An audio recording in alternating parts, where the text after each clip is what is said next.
মহালয়ার সকাল মানেই পুজো শুরু হয়ে গেল। আর ছোটোবেলায় সেই মহালয়া ডিডি বাংলায় যেটা দেখতাম সেটাই ভালো লাগতো, এখন আর এগুলো ভালো লাগে না।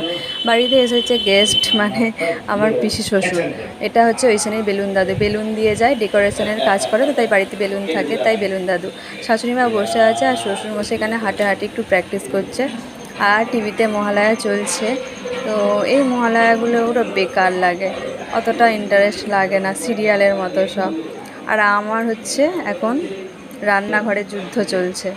মানে এই 1.5 মাস আমার শাশুড়িমা রান্নাঘরে একেবারেই ঢোকেনি। আমার সঙ্গে মানে সারাক্ষণ যেন লড়াই চলে রান্নাঘরে ঢুকলেই।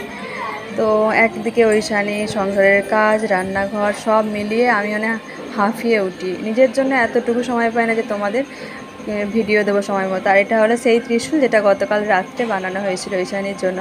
ওকে খুব দুর্গা সাজানোর ইচ্ছে ছিল, কিন্তু মহিষাসুর পাওয়ার মতো এখানে কেউ নেই, আছে একজন, তার সময় নেই। তো আমি এখন লুচি ভাজছি। আজকে যেহেতু মহালয়া তাই লুচি, আলু চচ্চড়ি আর চা তো আছেই। তো এটাই সকালের টিফিন হবে।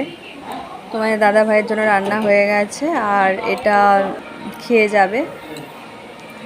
তো তোমাদের কেমন কাটলো আজকের দিন, আর আমার ভিডিও তোমাদের কেমন লাগে